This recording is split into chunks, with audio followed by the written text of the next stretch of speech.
आणि ह्याच्यानंतरच्या स्लाइडमध्ये त्यांनी एक लिहिलेल्या पुस्तकाबद्दल पण मला तुम्हाला सांगायचं आहे की हे त्यांनी त्यांची जी जर्नी होती की कॅन्सरच्या डायग्नोसिस पासून त्या पूर्ण बऱ्या होईपर्यंत हे अतिशय मोटिवेटिंग ह्याच्यामध्ये लिहिलेलं आहे.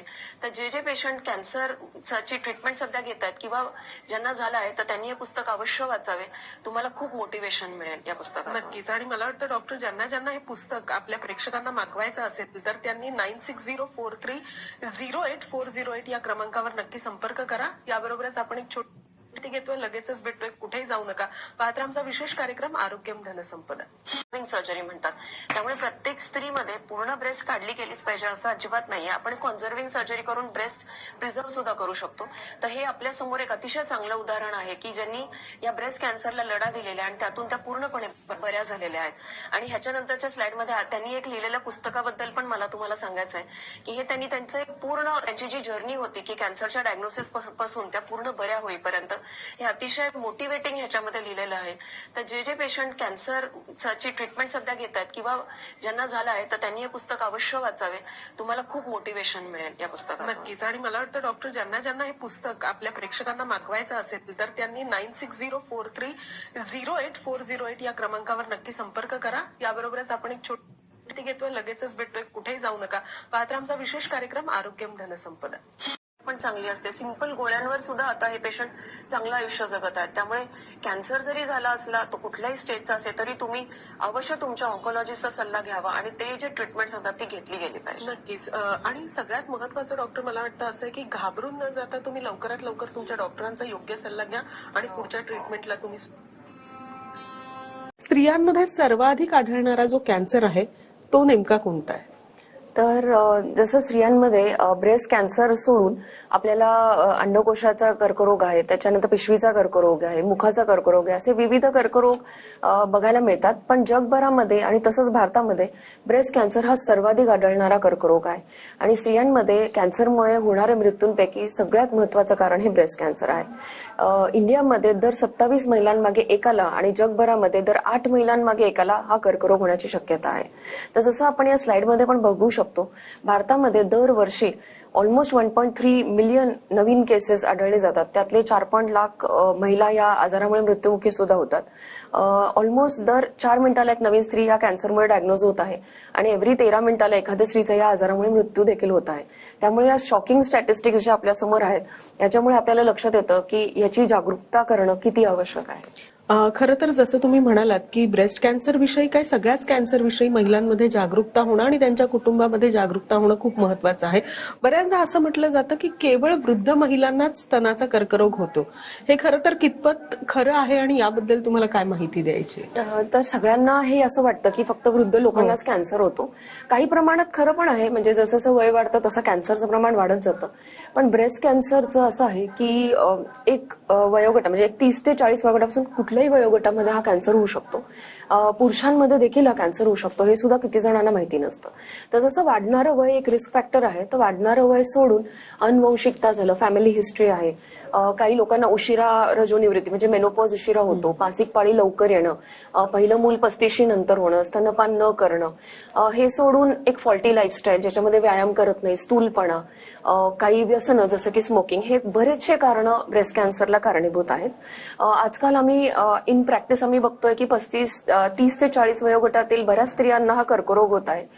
याचं मुख्य कारण म्हणजे जे स्ट्रेस आहे, जे पर्टिक्युलरली या वयोगटात जास्त दिसतं. मुलंही लहान असतात, नवीन जॉब असतात, या बायका बऱ्याच स्ट्रेस्ड आउट असतात, वेळ नसतो, त्यामुळे जंक फूड, प्रोसेस्ड फूड बरंच खाल्लं जातं, व्यसनही काही वेळेस दिसू शकतात. तर या सगळ्या कारणांमध्ये ही जी स्ट्रेस लेवल असते त्यामुळे 30 ते 40 वयोगटामध्ये बऱ्याच प्रमाणात हा कॅन्सर आता वाढत आहे. नक्कीच. तुम्ही ज्या पद्धतीनं सांगितलं की कुठल्या वयोगटामध्ये खरं तर सध्याच्या घडीला हा कॅन्सर वाढत चाललेला आहे, त्याचप्रमाणे बरेचदा असं सुद्धा म्हटलं जातं डॉक्टर की ज्यांच्या कुटुंबामध्ये आधी कॅन्सर होऊन गेलेला आहे, बऱ्याचदा अशा स्त्रियांना पुढे जाऊन कॅन्सर होतो. तर हे कितपत खरं आहे? म्हणजे जसं की आपण म्हणू शकतो जेनेटिक हिस्ट्री, हे कितपत खरं आहे आणि याबाबत समज गैरसमज याबाबत काय सांगू शकता? तर जसं हा प्रश्न आहे की फॅमिली हिस्ट्री हा नक्कीच एक महत्वाचा रिस्क फॅक्टर आहे, पण फक्त याच स्त्रियांना हा कॅन्सर होतो असं नाही. या स्त्रिया म्हणजे ज्यांना फॅमिली हिस्ट्री, हे आमच्या पेशंट्समध्ये फक्त एक 15% महिला आहेत की ज्यांना ऍक्च्युअली आम्हाला काही फॅमिली हिस्ट्री मिळते. तर ज्या महिला आहेत किंवा ज्या महिला आहेत की ज्यांचे फर्स्ट डिग्री रिलेटिव्ह म्हणजे आई, बहीण किंवा मुलगी हे जे फर्स्ट डिग्री रिलेटिव्ह मध्ये जर हा कॅन्सर असेल तर या महिलांमध्ये 1.5 ते 3 पट ह्या कॅन्सर होण्याची रिस्क वाढते. आणि ह्या महिला मी जसं म्हटलं तसं साधारण एक 15% असतात, पण 85% महिलांमध्ये ऍक्च्युअली आम्हाला कुठलीच फॅमिली हिस्ट्री ही मिळत नाही. आणि टोटल ब्रेस्ट कॅन्सरच्या केसेस बघितल्या तर साधारण एक 10 ते 15% मध्ये एखादं पर्टिक्युलर जेनेटिक म्युटेशन सुद्धा आढळतं, जसं की BRCA1 हे जे आपल्याला कॉमनली माहिती आहे. त्यामुळे आपल्याला फॅमिली हिस्ट्री जर असेल तर नक्कीच तुम्हाला या कॅन्सरची रिस्क वाढू शकते आणि तुम्ही तुमचं स्क्रीनिंग अवश्य थोडंसं लवकरच्या वयोगटात चालू करावं. नक्कीच. याच्या ज्या गाठी असतात त्या बऱ्याच वेदनादायक असतात असं म्हटलं जातं, तर हे कितपत खरं आहे आणि या वेदनादायक खरंच असतात का? त्यासाठी काय करणं आवश्यक आहे? तर हा पण एक खूप मोठा गैरसमज आहे आपल्या समाजात की ब्रेस्ट कॅन्सरच्या गाठी ह्या वेदनादायक असतात. इनफॅक्ट उलट खरं आहे की ब्रेस्ट कॅन्सरच्या गाठी ह्या पेनलेस किंवा अजिबात वेदनादायक नसतात. इनफॅक्ट खूप वेळा आम्ही जेव्हा ओपीडीत पेशंट बघतो तर मी त्यांना म्हणते की तुम्ही लवकर का नाही आलात जर तुम्हाला गाठ होती, तर पेशंटच असं होतं, मॅडम नाहीतरी या दुखत नव्हत्या, तर मग आम्हाला काही त्याचं वाटलं नाही. तर यामुळे इनफॅक्ट हे डायग्नोसिस लेट होतं. तर तुम्हाला ब्रेस्ट कॅन्सरच्या लक्षणांमध्ये महत्वाचं सांगायचं असं आहे की जशी गाठ असते ती जनरली पेनलेस असते. बाकीचे ह्याचे लक्षणं असे आहेत की स्तनांचा एखादा भाग तुम्हाला कडक वाटणं किंवा स्तनांची त्वचा जाड, एखाद्या संत्रीच्या सालीसारखी जाड होणं, निप्पलमधून रक्तस्राव होणं, एक स्तनांच्या दोन्ही बाजूच्या आकारांमध्ये तुम्हाला फरक दिसणं, काखेमध्ये गाठ होणं, हे तर अर्ली ब्रेस्ट कॅन्सरचे लक्षणं झाले. आणि जर का हा कॅन्सर दुसऱ्या ह्याच्यात पसरला असेल जसं लंग्समध्ये तर दम लागणं, हाडामध्ये तर पाठ दुखणं, हे असे इत्यादी लक्षणं सुद्धा या ब्रेस्ट कॅन्सरचे असू शकतात. नक्कीच. जसं तुम्ही म्हणालात की याच्या ज्या गाठी असतात त्या बऱ्याचदा पेनलेस असतात, त्यामुळे पेशंट्सला लवकर कळतच नाही की आपल्याला अशा प्रकारचा कॅन्सर झालेला आहे.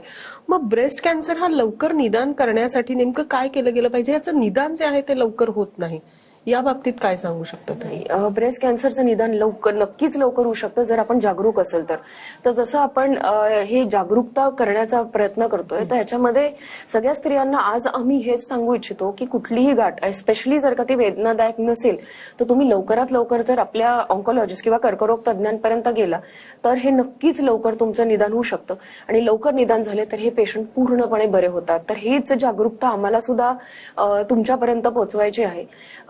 या गाठी लवकर निदान करण्याचा अजून एक दोन मार्ग अजून असे आहेत की 40 नंतर प्रत्येक स्त्रीनी मॅमोग्रॅम म्हणजेच ब्रेस्टचा एक्सरे ही तपासणी केली पाहिजे. जसं तुम्ही या स्लाइडमध्ये सुद्धा बघू शकता की एकदम अतिशय छोटी गाठ आपल्याला या डायग्राम मध्ये दिसते जी कदाचित नुसतं कोणाच्या एखाद्या हात लावून सुद्धा कळणार नाही, पण हीच जर का गाठ मॅमोग्रॅम पटकन पिकअप करू शकतं. तर हा जर मॅमोग्रॅम तुम्ही केला तर हा ब्रेस्ट कॅन्सर आपल्याला लवकर निदानास येऊ शकतो. आणि अजून एक पद्धत म्हणजे ब्रेस्ट सेल्फ एक्झामिनेशन. सो प्रत्येक स्त्रीनी दर महिन्याला एकदा स्वतःची ब्रेस्ट व्यवस्थित चेक करावी. याची एक व्यवस्थित पद्धत असते चेक करण्याची. आणि ह्याच्यामध्ये जर त्यांना कुठलीही गाठ आढळली, मग ती पेनफुल असो पेनलेस असो, तरी सुद्धा त्यांनी त्यांच्या जवळच्या डॉक्टरांकडे किंवा ऑन्कोलॉजिस्टकडे अवश्य चेकअप करावा. आणि या मार्गाने या जागरूकता आपण जर केली, हे लक्षण, आणि तिसरं म्हणजे कुठलेही लक्षण जे आत्ताच आम्ही बोललो जर हे जरी आढळले आणि जरी तुम्ही तुमच्या डॉक्टरांकडे लवकर गेलात तर हा कॅन्सर 100% लवकर डायग्नोज होऊ शकतो आणि लवकरच्या टप्प्यात पूर्णपणे बरा होऊ शकतो. नक्कीच. आणि डॉक्टर, दुसरी गोष्ट एक कशी असते की ब्रेस्ट कॅन्सर झाल्यानंतर असं आपल्याला वाटतं की हा कॅन्सर आता लवकर बरा होणार नाही, तर हे खरं आहे का की ब्रेस्ट कॅन्सर झाल्यानंतर तो लवकर बरा होत नाही? नाही, ब्रेस्ट कॅन्सर हा जर लवकरच्या टप्प्यात निदानास आला तर तो कम्प्लिटली बरा होतो. लोकांमध्ये ही भीती जाणं फार आवश्यक आहे. लोकांना असं वाटतं की कॅन्सर झाला म्हणजे आता काय आम्ही बरे होणार नाही, आणि आपल्याला कॅन्सर म्हणलं की जी एक प्रकारची इतकी भीती आहे समाजामध्ये, तर आपल्याला एक महत्वाचं लक्ष ठेवायला पाहिजे की कॅन्सर हा स्टेज 1 आणि 2 आणि 3 मध्ये हा पूर्णपणे बरा होतो. स्त्रियांमध्ये जनरली आम्हाला एक खूप प्रकारचा संकोच जाणवतो, एक न्यूनगंडता जाणवते की समोर येतच नाहीत. म्हणजे बऱ्याच वेळ ओपीडीत आलेले त्यांचे नवरा किंवा त्यांचे मुलं असतात, ते म्हणतात की मॅडम काय सांगायचं, ह्यांनी आम्हाला लवकर सांगितलंच नाही, तर आम्ही त्यांना कधीच तुमच्यापर्यंत आणलं असतं. तर स्त्रियांना एक प्रकारचा खूप संकोच वाटतो आणि लवकर पुढे येत नाही. तर या विषयावर एक मोकळेपणाने बोलण्याची आवश्यकता आहे, चर्चा करण्याची आवश्यकता आहे. त्यामुळे सगळ्यांमध्येच ही न्यूनगंडता जावी. आपण पटकन जर कोणाला लंप असेल तर त्यांनी त्या डॉक्टरांपर्यंत यावं, असं आम्हाला एक संदेश देण्याची इच्छा आहे. ब्रेस्ट कॅन्सरचे जे उपचार पद्धती आहेत त्याच्यामध्ये शस्त्रक्रिया आहे, किमोथेरपी आहे, रेडिएशन आहे, या तर बेसिक ट्रीटमेंट उपचार झाले. तर प्रत्येक पेशंटची ट्रीटमेंट ही वेगळी वेगळी असते, तर त्याची जी स्टेज आहे त्याप्रमाणे ही ट्रीटमेंट ठरवली जाते. तर जरी ब्रेस्ट कॅन्सर जरी तुमचं डायग्नोसिस असलं तरी पण प्रत्येक पेशंटच्या उपचार पद्धतीमध्ये थोडा फरक असू शकतो. जेवढा लवकर पेशंट येईल तेवढ्या उपचार पद्धती सिंपल राहतात, जेवढा उशिरा होईल तेवढ्या उपचार पद्धती वाढत म्हणजे अजून कॉम्प्लिकेटेड होत जातात. आणि जरी तुम्हाला हा ब्रेस्ट कॅन्सर थोडा उशिरा डायग्नोज झाला असेल, सपोज हा कुठल्या अवयवात पसरला असेल जसं की स्टेज 4, तरी सुद्धा आपल्याकडे बऱ्याच ऍडव्हान्स उपचार पद्धती आहेत जसं की immunotherapy, hormonal therapy, targeted therapy, ज्यांनी आता आयुष्य वाढवणं फार सोपं झालेलं आहे. तर स्टेज 4 कॅन्सरचे पेशंट सुद्धा तुम्हाला आश्चर्य वाटेल पूजा, पण they are living a lot of years आणि क्वालिटी ऑफ लाईफ पण चांगली असते. सिंपल गोळ्यांवर सुद्धा आता हे पेशंट चांगलं आयुष्य जगत आहेत. त्यामुळे कॅन्सर जरी झाला असला तो कुठल्याही स्टेजचा असेल तरी तुम्ही अवश्य तुमच्या ऑन्कोलॉजिस्टचा सल्ला घ्यावा आणि ते जे ट्रीटमेंट सांगतात ती घेतली गेली पाहिजे. नक्कीच. आणि सगळ्यात महत्वाचं डॉक्टर मला वाटतं असं आहे की घाबरून न जाता तुम्ही लवकरात लवकर तुमच्या डॉक्टरांचा योग्य सल्ला घ्या आणि पुढच्या ट्रीटमेंटला तुम्ही सुरुवात करा. त्याचप्रमाणे किमोथेरपीचे खूप साईड इफेक्ट आहे असं तर हे जनरली ऐकलं गेलेलं आहे, तर या बाबतीत तुम्ही काय मार्गदर्शन करू शकता? किमोथेरपी विषयी खरंच समाजामध्ये खूप भीती आहे, खूप स्त्रिया हे घ्यायला टाळतात सुद्धा. किमोथेरपीचे साईड इफेक्ट्स आता खूप कमी झालेत कारण आधुनिक आधुनिक औषधं आहेत आणि परत साईड इफेक्ट कमी करण्यासाठी सुद्धा खूप औषधं आहेत. तुम्ही जर तुमच्या डॉक्टरांच्या सूचना पाळल्या, व्यवस्थित पथ्य पाळले आणि तुम्ही व्यवस्थित औषधं घेतले तर तुम्ही कमीत कमी त्रासातून किमोथेरपी नक्की घेऊ शकता.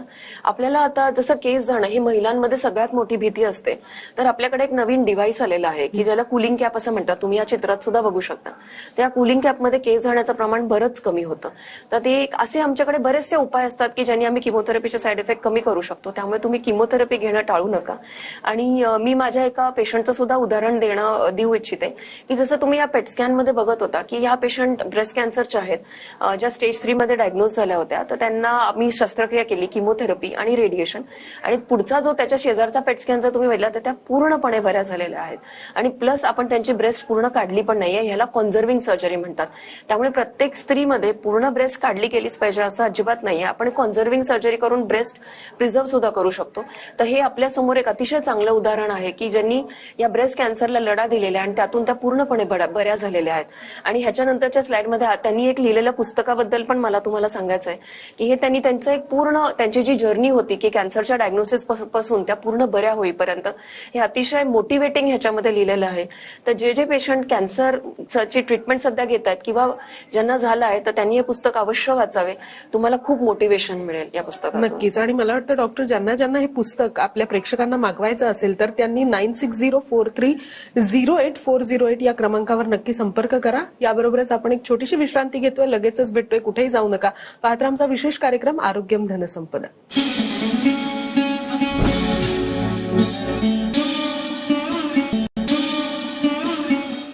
आरोग्यम धनसंपदा या कार्यक्रमामध्ये आपल्या सगळ्यांचं मनपूर्वक स्वागत. डॉक्टर, ब्रेकवर जाण्यापूर्वी जसं आपण म्हटलं होतं, खरं तर आज आपण ब्रेस्ट कॅन्सर या विषयावर बोलतोय आणि ब्रेस्ट कॅन्सर बद्दलचे गैरसमज, खरं तर गैरसमज आहेत ते कसे दूर करता येतील या कार्यक्रमाच्या माध्यमातून ते अत्यंत महत्वाचं आहे. तर मला यालाच धरून एक प्रश्न तुम्हाला असा विचारायचा आहे, केमोथेरपी बद्दल तर आपण बोललो, त्याच्या साईड इफेक्ट बद्दल मला वाटतं अजून जनजागृती होणं फार गरजेचं आहे. तर केमोथेरपी आणि रेडिएशन या दोघांबद्दल एकंदरीत काय माहिती देता येईल? आणि सगळ्यात महत्वाचं म्हणजे मला वाटतं त्याच्या साईड इफेक्ट बद्दल काय तुम्हाला सांगायचं? तर किमोथेरपी हे असे औषधं असतात जे आपण सलाईनद्वारे मोस्ट ऑफ द टाइम्स दिले जातात आणि ते किमोथेरपीचे सेशन्स असतात, म्हणजे त्याला एक पर्टिक्युलर शेड्यूल असतो ज्या पद्धतीने ते दिलं जातं.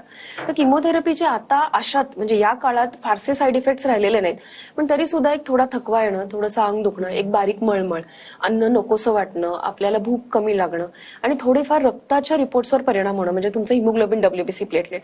तर याविषयी आम्ही तुम्हाला किमोथेरपीचे जे शेड्यूल असतात त्याच्यानंतर जेव्हा आम्ही पेशंटला डिस्चार्ज करतो तर त्याच्यामध्ये बरेचसे औषधं दिले जातात ज्यांनी तुम्हाला उलटी, मळमळ हे होऊ नये, तुमची ताकद चांगली राहावी ह्याच्यासाठी काही सप्लिमेंट्स असतात, रक्त कमी होऊ नये ह्याच्यासाठी काही ग्रोथ फॅक्टरचे इंजेक्शन असतात. तर या सगळ्या तऱ्हेने 360 डिग्रीजनी आम्ही तुमची काळजी घेतोच की तुम्हाला कमीत कमी त्रासातून किमोथेरपी तुम्हाला सहन व्हावी ह्याच्यासाठी. ह्यासोबतच आम्ही तुम्हाला खाण्यामध्ये पथ्य सांगतो की जसं की तुम्ही शिजवलेल्या गोष्टी खा, कच्चं खाऊ नका, पाणी भरपूर प्या, त्याच्यानंतर काही पॅकेटेड गोष्टी किंवा प्रोसेस फूड न खाता ताजं अन्न खा. तर असे काही आम्ही तुम्हाला प्रिकॉशन सांगतो की ज्याच्यामुळे कमीत कमी त्रासातून तुम्हाला किमोथेरपी घेता येते. रेडिएशन ही एक वेगळी उपचार पद्धती आहे. याच्यामध्ये मशीनद्वारे किरण हे दिले जातात आणि त्यामध्ये ही एक प्रकारची लोकल ट्रीटमेंट आहे. तर याच्यामध्ये सिस्टमिक साईड इफेक्ट्स होत नाहीत जसे की किमोथेरपीने होतात, पण त्याच्यामध्ये ब्रेस्ट रेडिएशनने कधी कधी त्वचे थोडीशी लाल होणं, थोडी काळसर होणं, तर असे काही साईड इफेक्ट्स होतात. तर त्याच्यासाठी काही क्रीम्स वगैरे दिले जातात आणि जसं की किमोथेरपीमध्ये आधुनिक औषधं आहेत तसंच आता रेडिएशन मशीन सुद्धा अतिशय आधुनिक झालेले आहेत आणि त्याच्यामुळे त्यांच्यामुळे बाकीच्या अवयवांना कधीच साईड इफेक्ट होत नाही, तेवढी काळजी आम्ही घेतो. आणि त्वचेवरती होणाऱ्या साईड इफेक्टसाठी भरपूर क्रीम्स वगैरे अवेलेबल आहेत. त्यामुळे सगळ्यात महत्वाचा आणि जो साईड इफेक्ट आहे की केस जाणं, तर तुम्ही एक गोष्ट लक्षात ठेवा की केस जरी किमोथेरपीला गेले तरी ते किमोथेरपी संपल्यावर परत केस वापस येतात आणि त्यामुळे फक्त या कारणाने किमोथेरपी तुम्ही प्लीज टाळू नका, कारण किमोथेरपी हा अतिशय महत्वाचा घटक आहे कॅन्सर ट्रीटमेंट मधला. नक्कीच. त्याचबरोबर इम्युनोथेरपी ही सुद्धा एक उपचार पद्धती आहे, तर याबद्दल मला वाटतं प्रेक्षकांना माहिती असणं फार गरजेचं आहे त्याबद्दल आणि त्याचे साईड इफेक्ट याबद्दल माहिती. तर इम्युनोथेरपी हा प्रश्न आम्हाला खूप आजकाल ओपीडी मध्ये विचारला जातो, कारण आजकाल पेपरमध्ये न्यूजमध्ये खूप वेळा इम्युनोथेरपी हा विषय आपल्याला दिसतोच. तर इम्युनोथेरपी म्हणजे असे नॉवेल औषध आहेत, इतके छान औषध आहेत की ते केमिकल्स अजिबात नाही, ते आपल्या शरीरामध्ये आपल्याच इम्युन सेल्सला प्रतिकार करायला लावतात, म्हणजे आपलीच प्रतिकार शक्ती वाढवतात. तर या पद्धतीने काय होतं की आपल्याच शरीराला कॅन्सरचे सेल्स, आपल्याच पेशी कॅन्सरच्या सेल्सला फाईट करतात आणि त्यांना डिस्ट्रॉय करून टाकतात. तर ही एक अतिशय नॉवेल नवीन उपचार पद्धती आहे आणि सगळ्यात छान गोष्ट म्हणजे ह्याच्या अजिबात साईड इफेक्ट नाहीये. इव्हन वृद्ध लोक, इव्हन वयस्कर लोक ज्यांना बाकीचे आजार असतील, जसं आपल्याला बऱ्याच आमच्या रिलेटिव्ह पेशंट्सला, नातेवाईकांना भीती असते की वयस्कर आहेत, डायबिटीज आहे, हार्ट प्रॉब्लेम आहे, तर कसे किमोथेरपीला भीती वाटते. तर बऱ्याच वेळेस इम्युनोथेरपी ही खूप सेफ उपचार पद्धती आहे. टार्गेटेड थेरपी सुद्धा खूप सेफ आहे, पण जनरली इम्युनोथेरपी, टार्गेटेड थेरपी थोडे ऍडव्हान्स केसेसमध्ये दिली जाते. कॉस्टमध्ये थोडीशी जास्त आहे, सध्या त्याची ट्रीटमेंट कॉस्ट जास्त आहे, पण हे जर का सोडलं तर अतिशय छान अशी उपचार पद्धती आहे. नक्कीच. त्याचप्रमाणे डॉक्टर, जसं मगाशी तुम्ही आहाराबद्दल बोललात, तर आहाराबद्दल सुद्धा घेऊन कॅन्सरच्या पेशंट्सला बरेच समज आणि गैरसमज आहे, त्यांच्या नातेवाईकांमध्ये सुद्धा बरेच समज गैरसमज आहे. याबद्दल मला वाटतं या कार्यक्रमाच्या माध्यमातून जर प्रेक्षकांना माहिती मिळाली तर फार बरं होईल. काय सांगा? आपण जेव्हा पण आमचे पेशंट किमोथेरपी चालू करतात, आम्ही त्यांना आहाराबद्दल एक खूप व्यवस्थित गायडन्स देतो, कारण ज्या पेशंटचा आहार व्यवस्थित असेल तरच ही किमोथेरपी त्यांना सहन होऊ शकते. तर आहारामध्ये महत्वाच्या गोष्टी आम्ही एक 3-4 महत्वाच्या गोष्टी सांगतो. सगळ्यात पहिलं म्हणजे ताजं अन्न खाल्लं पाहिजे, म्हणजे सकाळी बनवलेलं सकाळी, संध्याकाळचं संध्याकाळी. त्याच्यानंतर कमी तिखट खायला सांगतो, म्हणजे मिरची वगैरे त्यांनी मसाले हे कमी वापरावे. साधारण थोडंसं एक आळणी प्रकारचं जेवण जर त्यांनी केलं तर त्यांना ऍसिडिटी जरा कमी होते आणि कारण किमोथेरपीचा पण थोडासा ऍसिडिटीवर परिणाम होतो, तर त्यामुळे थोडंसं एक कमी स्पायसी असं जेवण जर त्यांनी केलं तर ते खूप चांगलं होतं. आणि कुठल्याही पॅकेटेड गोष्टी जसं की बिस्किट, ब्रेड किंवा असे प्रोसेस चिवडा आणि हे अशा ज्या पॅकेटमधून खाणाऱ्या गोष्टी ते तुम्ही नका खाऊ. त्याच वेळी तुम्ही ताजे फळं, ताज्या भाज्या, ड्रायफ्रुट्स अशा गोष्टी खा. आणि ज्या पण कच्च्या गोष्टी, रॉ गोष्टी असतात जसं फ्रुट्स, ड्रायफ्रुट्स किंवा सॅलड्स जसं की गाजर, काकडी, बीट, तर या गोष्टी तुम्ही थोड्याशा म्हणजे थोड्याशा स्टीम करून किंवा एखाद्या गरम पाण्याने धुवून किंवा गरम पाण्यात थोड्याशा एक 30 सेकंड्स टू फ्यू मिनिट्स या तुम्ही भिजवून खाव्यात. म्हणजे तुम्हाला एक प्रकारचं आम्ही हायजीन किंवा स्टेरिलायझेशन एन्शुअर करतो, कारण प्रतिकारशक्ती ही किमोथेरपीच्या पेशंटची खूप कमी असते. तर त्यामुळे त्यांना या पद्धतीचं जेवण करणं महत्वाचं आहे, म्हणजे त्यांना कुठल्याही प्रकारचं इन्फेक्शन होत नाही आणि पौष्टिक आहार सुद्धा मिळतो. नक्कीच. जर मी तुम्हाला हे विचारलं की प्रेक्षकांना या कार्यक्रमाच्या माध्यमातून तुम्हाला काय संदेश द्यायचा आहे, जसं की आज आपण समज आणि गैरसमज ब्रेस्ट कॅन्सर बद्दलचं याबद्दल बोलतोय, तर गैरसमज दूर होतील अशा पद्धतीनं तुम्हाला प्रेक्षकांना काय संदेश द्यावा असं वाटतं? तर सगळ्यात महत्वाचा पहिला संदेश म्हणजे ब्रेस्ट कॅन्सर किंवा कुठलाही कॅन्सर हा तुम्ही टाळू शकता जर तुम्ही एक चांगली जीवनशैली फॉलो केली तर. म्हणजेच एक नियमितप्रमाणे व्यायाम करणे, वजन नियंत्रित ठेवणे, जंक फूड किंवा प्रोसेस्ड फूडचं सेवन कमी करणे, स्वतःला ऍडिक्शन्स पासून दूर ठेवणे जसं की स्मोकिंग. बायकांनी जर शक्य असेल तर पहिलं मूल 35च्या आत होऊ देणं, ब्रेस्ट फिडिंग करणं, अशा जर का काही गोष्टी तुम्ही जर पाळल्या तर तुम्ही नक्कीच तुम्हाला ब्रेस्ट कॅन्सर पासून स्वतःला दूर ठेवू शकता. दुसरी गोष्ट म्हणजे अगदीच एखाद्याला हा कॅन्सर झाला असतो तो ऍटलिस्ट लवकरच्या टप्प्यात डायग्नोज व्हावा याच्यासाठी तुम्ही दरवर्षी तुमची 40 नंतर मॅमोग्रॅम ही स्क्रीनिंग करावी, सेल्फ ब्रेस्ट एक्झामिनेशन करावं आणि कुठलेही लक्षणं जे आम्ही एवढ्या डिटेलमध्ये आता तुम्हाला सांगितलेत, कुठलेही लक्षणं आढळल्यास लवकरात लवकर तुमच्या ऑन्कोलॉजिस्टला जर तुम्ही भेटलात तर हा लवकर निदान होऊ शकतो आणि तुम्ही यातून पूर्णपणे बाहेर पडू शकता. कॅन्सर या शब्दाला तुम्ही अजिबात घाबरू नका. याच्यावरती आता उपचार पद्धती आहेत, तो अर्ली स्टेज असो नाही तर ऍडव्हान्स स्टेज असो, याच्यावरती डेफिनेटली खूप चांगल्या उपचार पद्धती आहेत. आणि तुम्ही जर काही चांगली जीवनशैली फॉलो केली, स्त्रियांना विशेषतः आता हा महिना पण आपल्याला माहितीच आहे, आपण आता हे नवरात्री वगैरे सेलिब्रेट करतो, तर स्त्रिया या स्वतःच्या आरोग्याकडे खूप दुर्लक्ष करतात. नेहमी पहिले फॅमिलीला महत्व देतात आणि स्वतःच्या लक्षणांकडे जाऊ दे नंतर बघू करतात आणि त्यामुळे मग आजार लेट डायग्नोज होतात. तर तुम्ही जर का हेल्दी असाल तरच तुम्ही तुमच्या फॅमिलीची काळजी घेऊ शकता. तर पहिले स्वतःच्या पण हेल्थची तेवढीच काळजी घ्या. तुम्ही स्वतःची प्रकृती चांगली ठेवली तर तुम्ही तुमच्या फॅमिलीची सुद्धा तेवढीच काळजी घेऊ शकता. तर तुम्ही सगळ्या गोष्टी जर फॉलो केल्या, चांगली जीवनशैली अडॉप्ट केली, तर तुम्हाला कॅन्सरच काय तर तुम्ही सगळ्याच आजारांपासून स्वतःला वाचवू शकता. नक्कीच डॉक्टर, हे झालं कॅन्सर पेशंटला आपण जो संदेश दिला त्याबद्दलचा. त्याचबरोबर त्यांच्या कुटुंबांना सुद्धा तितकाच संदेश मला वाटतं मिळणं आवश्यक आहे, कारण का पेशंट बरोबर त्यांचं कुटुंब सुद्धा त्यामधनं सफर होत असतं. तर कुटुंबाला अगदी थोडक्यात सल्ला द्यायचा असेल तर काय देता येईल? ओके, तर जे कॅन्सर पेशंट्स जे ट्रीटमेंट घेत असतात, तर आम्ही नेहमी बघतो की त्यांचे कुटुंबातले लोक असतात तर ते पण खूप सफर होतात. म्हणजे त्यांना सुद्धा एक प्रकारचा शारीरिक मानसिक त्रास होतच असतो. फायनान्शियल सुद्धा ते स्ट्रेसमध्ये असतात, सगळं फायनान्सेस मॅनेज करणं. आणि तर त्यांच्या कुटुंबियांना मी असं म्हणेल की तुम्ही देखील स्वतःच्या आरोग्याची काळजी घ्या. तुम्ही तुमच्या पेशंटची काळजी घेता घेता स्वतःच्या आरोग्याकडे दुर्लक्ष करता आणि अशाने तुम्हालाही खूप इन्फेक्शन्स आणि हे लवकर होतात. तर मग तुम्हालाच जर का काही झालं तर पेशंटकडे कोणी बघायचं. त्यामुळे तुम्ही सुद्धा स्ट्रेस लेवल कमी ठेवा, तुम्ही तुमचं खाणं पिणं व्यवस्थित ठेवा, आरोग्याची काळजी घ्या. आणि तुम्ही जर का स्वतःची हेल्थ चांगली ठेवली तरच तुम्ही तुमच्या पेशंटकडे लक्ष देऊ शकता. त्यामुळे तुम्हालाही तुमच्या हेल्थकडे लक्ष ठेवणं गरजेचं आहे. डॉक्टर, तुम्ही इथे आलात आणि ब्रेस्ट कॅन्सर बद्दलचे समज गैरसमज आहे त्याबद्दल इतकी छान माहिती प्रेक्षकांना दिली, त्याबद्दल आपले मनपूर्वक आभार. नमस्कार. नमस्कार. आरोग्यम धनसंपदा या कार्यक्रमामध्ये आज आपण इथेच थांबतोय. तुम्ही कुठेही जाऊ नका, पाहत रहा TV9 मराठी.